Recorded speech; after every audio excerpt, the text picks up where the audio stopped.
This is from Ash Dark as Night, the second Harry Ingram book, and this is chapter 1, the opening paragraph. Like a runaway virus, fire and destruction was everywhere, including this stretch of Vermont Avenue near Watts. Harry Ingram crossed the avenue to click off shots of a burning trophy store. He wasn't worried about being hit by a car, as there was little traffic except for fire and police vehicles. Plastic trophies melted on shelves in the display window. He focused on one in particular, the figure of a man on an orb triumphantly holding a bowling ball aloft. Over several clicks of his camera, the figure withered away in streams of plastic, yet still the bowling ball remained untouched, until it too succumbed to the flames. Ingram felt neither excited nor fearful, remaining stationary as rioters and police tore around him. If he had any sense, he reflected dimly, he should be awash in both emotions.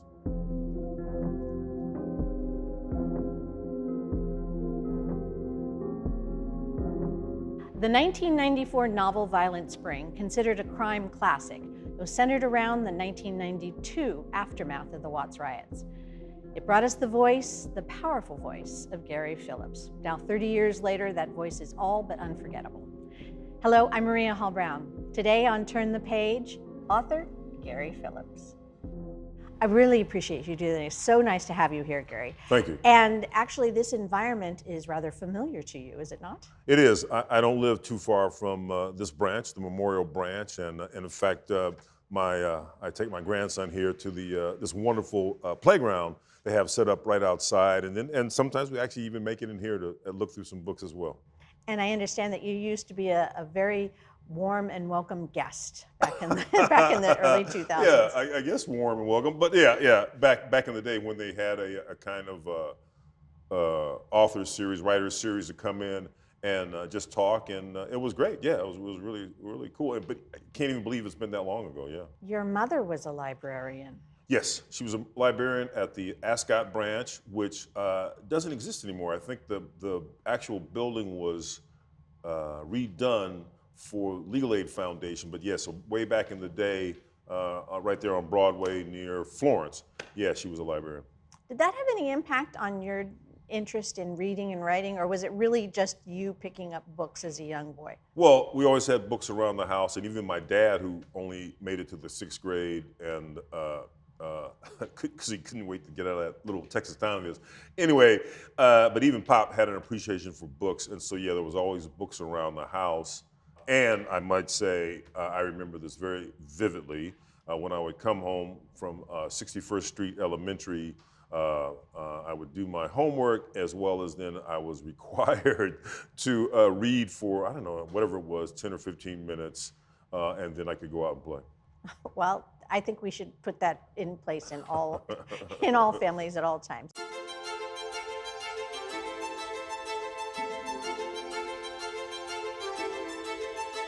My name is Frances Jaffe, and I am the senior librarian, which is now called branch manager at Memorial Branch Library. We're the 49th branch of Los Angeles Public, 49 out of 72.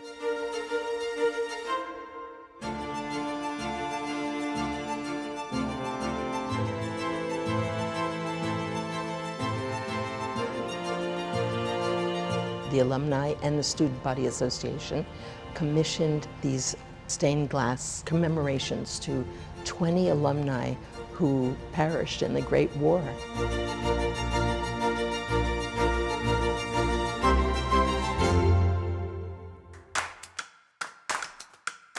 We have activities for every level. So we have children's activities, we have weekly story time, we have monthly programs that are paid for from our Friends group. We have a very strong support of Friends of the Memorial Library. They have used book sales twice a week, and that money goes to present programs for the children. The teens also have a weekly program on Thursday afternoons, a very strong teen librarian presence. And now the adult librarian is continuing programs for adults as well. So we have an adult art class, an adult needlework class. These are all once a week. And once a month, First Friday's book club. During the recent heat wave, you couldn't get a seat in this library, to the point that we had adults sitting over in the little children's chairs. Not only an official cooling center, but a meeting place, and people were like making friends, and yeah, isn't it hot? And I love that part. It really is a group effort. It's not us versus them as guests. They come in and they feel, oh, I'm here. What a feeling. Your desire to actually be in this realm was really more focused on comic books to That's right. begin with. That's So correct. you walked into that as a young man, drawing and creating these stories. So what were some of the first things that you did? And then I know the story, but share the story as to why you ended up kind of taking the imagery away and really focusing on the word. Well, Maria, as it turned out, unfortunately, I'm not much of an artist, and so that eventually sunk in. Even though I applied my trade, my heart at it, and this is way back in the day when before you kids had them internets, that we had a world called, well, I guess they still have fanzines now, but back in those days we just called it fandom, and then teenagers and then really into young adults would come together because they all like comics, and they would do their own, and they would print their own comics, sometimes on the old Gestetner, but sometimes also offset. And so and like several people like this started. George R.R. Martin jumped over to the prose and began working for DC and Marvel. So somewhere in there, my hopes had been to do that, right? To write and draw my own stuff and to make that transition to the prose. But somewhere, like I said, probably somewhere in my late teens, it finally occurred to me, oh, all these people who said I can't draw, I guess they know what they're talking about. But at the same time, a few of them said, well, the story's not too bad. You should probably, keep at that. So that kind of helped to fuel the transition to prose, to the words, as opposed to the imagery. Jump ahead a little bit. Your first book made a huge, huge, huge hit, and with your character Monk, and just the visceral quality of how you showed all of us Los Angeles back in 1994. Yeah. What was that inside you that said, all right, this is the one I know I'm going to be able to write, and this is the story I want to write, and this is the character I want to have forefront? I had previously written a novel with Ivan Monk, Joe Kodama, and those characters. It's called, in the dustbin of history, it's called The Body on the Beach. And I tried to sell that book. I actually tried to get an agent and tried to do all the stuff that you have to try to do to get your book out there, to get your book to the publishers. But I was unsuccessful in that effort. But it taught me a little bit something about publishing world, and I think some of the critical feedback I got on that particular manuscript helped then. So my day job at the time, coming out of community organizing as well as I was a union rep, I worked for a foundation, Liberty Hill Foundation, which is still around, which funds community organizing. And the nature of my job as the outreach director, I went to various neighborhoods, various enclaves, interacting with all kinds of groups to try to encourage them to either apply for possible funding or at least meeting with them so they could think about applying in the future.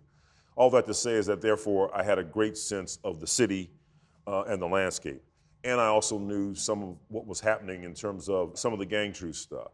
And so when April of '92 happens, and then the aftermath of that, knowing some of the also players who would become part of Rebuild LA, that public-private partnership, I thought, well, yeah, that's a kind of interesting territory, and I thought maybe I could put my character of Ivan Monk into that arena because I knew something about that arena, and I would change the names and create composite characters. But nonetheless, I thought, well, that would be interesting if this private eye has to go find this murderer of somebody who in fact disappeared, a Korean merchant who disappears before the riots, but now his body is now turned up about a year and a half after the riots at this groundbreaking ceremony. wouldn't that be kind of, I think is a kind of good hook, and it's a kind of interesting way to then still tell a mystery, but have it layered with some of the sort of social political atmosphere of that time. A young man at the time. Where were you, by the way, in the '92 rebellion? Where were you? I was working at Liberty Hill. We lived in Mid-City in those days. We still live close. We've moved since then, but lived in Mid-City in those days.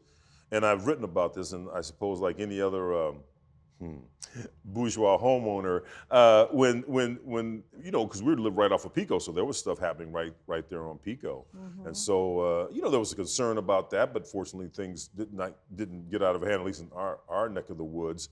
And then having this kind of dual, sort of to your point, having this kind of dual perspective on both understanding the frustration of where this was coming from, but also understanding what just burning down stuff is not going to accomplish anything. So what, in fact, comes after it? Right. And so all those thoughts were in my head. So in Ash Dark as Night, you actually, this is round 2, but you jump back in Yes. time. So now you're at another very volatile point in Right. time in the same area. That's right. Well, different area, but same kind of reason for the Right, exactly, yeah. exactly. So now we're basically back in 1965. Yes. Did your awareness, understanding, and experience with 92 make you really curious about 65, or was it just what would be a visual, visceral experience for one of my characters to go through? Right. Well, I had previously written a novel. The character is Harry Ingram, Right. and Harry's a crime photographer, part-time process server, sort of more or less now kind of an amateur private eye. And in the previous novel, it's set in '63 and centers around Martin Luther King coming back to town.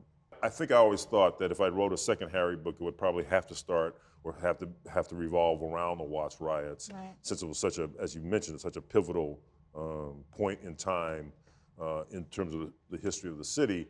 And I thought, well, what better than to actually start smack dab in the middle of the riots, and Harry's out there, of course, taking photographs, trying not to get his head beat in, weave in a little bit of history, but really still tell the story of Harry and the people around Harry, as he captures a very controversial, very pivotal image during the riots, and then this then becomes the linchpin for how the story unfolds.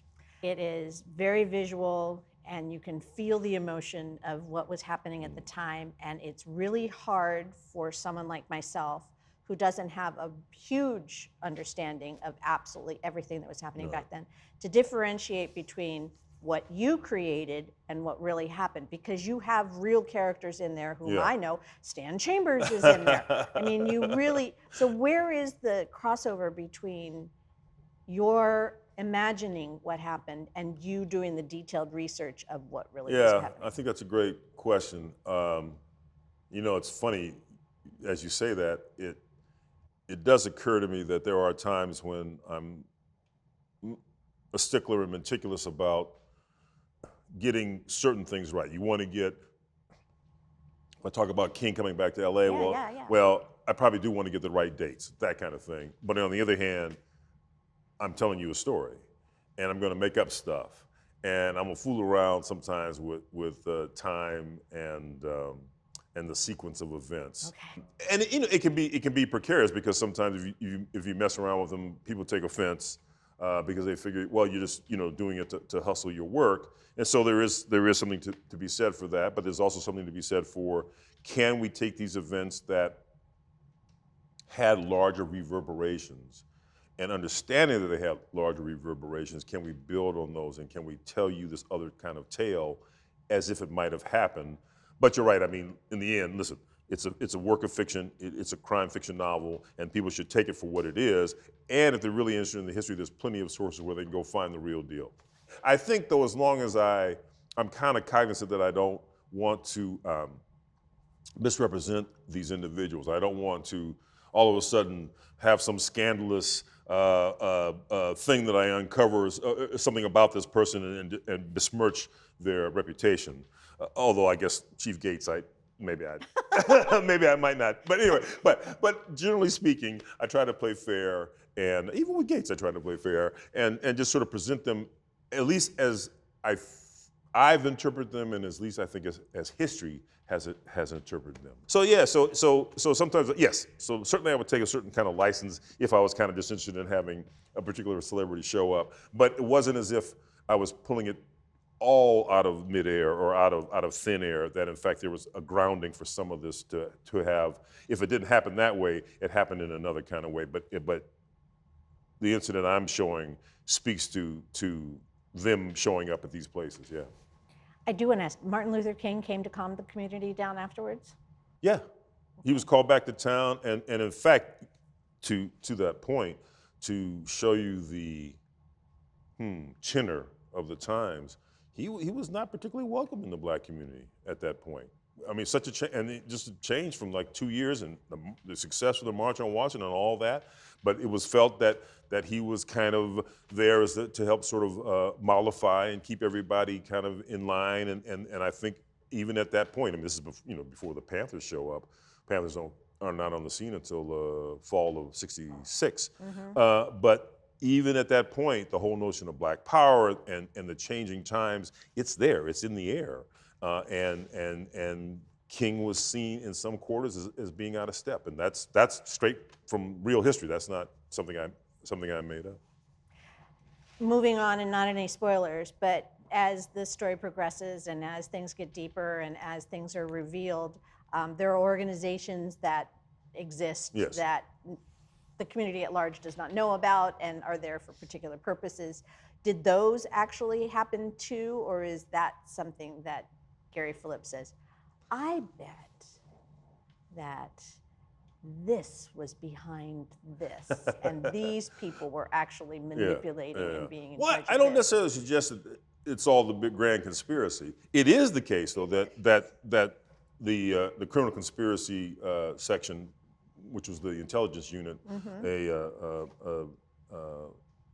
a descendant from the Red Squad in the 50s, did in fact exist. I mean, I cite that in the afterward in the book. Right. I do cite where that comes from, and it's from that unit, the criminal conspiracy squad, that we then under Gates will get the public disorder intelligence division, and it is the case, certainly under PDID, and even as has been alleged, not just by me, but by those folks who put together the Glass House Tapes book, that in fact there were not only in place informants, but in fact agent provocateurs, those people whose job it was to essentially entrap this growing sort of militant vocal wing within the community, and to essentially neutralize them in the sense of not killing them, but neutralize them in the sense of kind of taking them off the field of play. You have a real amazing way of creating an environment in which you can feel it and hear it and almost smell it when you're reading it. What is it about that part of Los Angeles? What is it about South Central, and in particular Watts? Because Watts is not a very big geographic space. That's right. That created that energy and created that kind of ultimate volatility in certain situations in time, but also that very direct identity and personality that it has and had. Yeah, I think that's kind of it. I'm not quite sure. Why does it all come together there? Why is in fact what is it about that's in the air? What is it about it is at that particular moment that these forces then get magnified? I mean, but it is certainly the case that, for instance, post the riots, Bud Schulberg, Hollywood writer and producer, comes and does start the Watts Writers Workshop, from which several people emerge on the other end of it. And so there was a kind of, I suppose partly because certainly the Watts riots, and even subsequent riots, but certainly the Watts riots got national attention, right? And people were, and you could see it on the nightly news along with whatever was happening in Vietnam, et cetera. And I think that partly then helped to not create a mystique, but it certainly helped to focalize and localize these frustrations around police abuse and job inequality, et cetera, housing, what have you. and it was just easier to, I think in a certain way, it's always easier to kind of create the one thing or the one entity that kind of represents that. And if I can make a change there, then maybe this will ripple out to other areas. What did you hear? Because you actually, as you said, you were very active in the community at large. You created a multicultural organization that you were the founder of. Well, wasn't the founder, but I was hired on, yeah. Okay, so what was it that you heard and saw when you were there? Obviously it's in the 90s and not in the 60s. Right. But, what were you still hearing with that 30-year gap? 30-year gap, that still is there and shouldn't be. Right. I think it helped, Maria, that because I was this outreach director and because my job had taken me through various parts of the city, as well as then even going into meetings with other potential funders to partner with in the downtown high-rises, it just gave me a good sense of, I think, of all these levels that still exist now, but all these levels that existed, certainly then as South Central was changing, because the South Central I grew up in which was majority black, but then certainly by the 80s, as more immigration from Central and particularly Central America, but even of course from Mexico was happening, and the nature and character of South Central was changing, and not without some tensions, without some push and pull, but nonetheless, this whole other South Central was emerging, and I think it helped me to understand and try to give that some sense of reality. Having said that, by the way, I also understand when I write about, I'm very careful that if I'm writing about South Central now, I got to go back and visit. Because I'm this old man writing about something from 30 years ago. Well, that ain't what it is, Pops. You gotta come down here and see for yourself. Or if I'm writing about Long Beach, or if I'm writing about wherever I'm writing about, I want to have some sense of what that really is. So that means I got to hang out there, or I got to talk to people there, or I got to see it for myself, so that I can get a sense of the rhythms and just what the population is up to, and what does it physically look like? How it sounds. And just how it exactly sounds. what you just said. That's That's right. When you called yourself Pops. How everyone speaks in your novels is very true to how it was different in the 60s, it was in the 90s, and everything like that. So you're obviously very attuned to that as well. Yeah. I have to say, however, that your love of comic books has not abated. That's right. Your dream of being part of the Marvel Universe lives on. That's right. That's right. That's true. So where does all of that stand? Not giving up a young dream. Not giving up. That's right. Now an old, tired dream. But I've had occasional forays into writing comics, miniseries, as we were talking about. Limited series. We're showing our age. Yeah. And I've done. I've done a couple of great projects where with a friend of mine, Krista Faust, we for DC or Warner Brothers, which owns DC Comics. There's a classic comic book called, a small graphic novel, because it's done in the 80s, called The Killing Joke, and it was Alan Moore who would go on to be he created the Watchmen fame, and he wrote this sort of one bad night in the night of Batman, who of course has plenty bad nights, and but as the Joker tries to drive him crazy, essentially, he's kidnapped Commissioner Gordon, and they wanted to turn that into a novel. Okay. But as I said, the graphic novel is at best, because I have the actual copy, and I reread it. It's at best 50 pages. I mean, it's not thin. I mean, by graphic novel standards for today, it's really thin. And so me and my buddy Krista, we said, well, we're gonna have to really beef this up, but we got to come up with some subplots, and we got to come up with a whole bunch of stuff to get the 80,000 words, which we did. But I mean, we had a lot of fun, but it was I just loved it because it was my chance to write Batman. And then lately, but it's not out yet, I finally have a little toehold at Marvel Comics, having done comics for a lot of independent companies. They're coming out with, I guess it's in next next February, where the new Captain America movie comes out with Sam Wilson, the Falcon, as Captain America, which is parallel to what's happening in the comics. And so part of that then is they're doing an anthology of prose short stories with Sam Wilson as a Captain America character. So I got to do one of those stories. So I was pretty happy about that. Well, it just demonstrates that you're always on the cutting edge of what's going to be appealing to the mass populace. So having said that, I should ask what's on the horizon in the literary world. What's on the horizon is there's going to be a gap. So now we have Ash, Darkest Night, which came out this year. For next year, there's going to be, from Soho, my publisher, there's going to be a heist novel, but it's not a Harry novel, and it's a contemporary novel. Okay. But it involves a character of mine, O'Connor, who I've used in a couple of other outings. Right. But there will be a Harry short story that's going to show up next year. I'm not quite sure where it'll show up. Okay. But I'm writing it now, and in that story, he has a rocky reunion with his long gone father. Okay.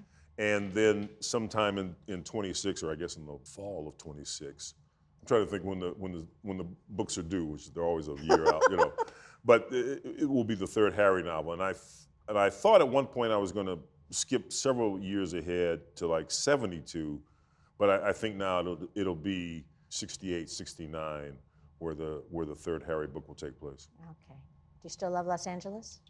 Yeah, well, at this stage of the game, man, yeah, I guess I'm just a homeboy for life, because man, I go away and I come back and here it is, right? So yeah, I'm just still fascinated by the city. I'm still learning stuff, as I learned today from you about the exactly, about the stained glass window here and what it represents. So that yes, all these little pockets of the city, all these little hidden histories, little personal stories that I'm always fascinated to learn, and not that I necessarily am going to use it in a novel or in prose, but the idea that it just provides much more about enriching about the place that you live. Well, thank you for joining me today in this beautiful memorial library. Well, I appreciate you having me, Maria. And also, I'm going to paraphrase, but I do believe Alta magazine was absolutely correct when they said, you are the guy who understands and is part of this whole community, because you can feel when you're on the street. So thank you so much, Gary. Thank you. It's been really fun to talk with you. Appreciate you having me.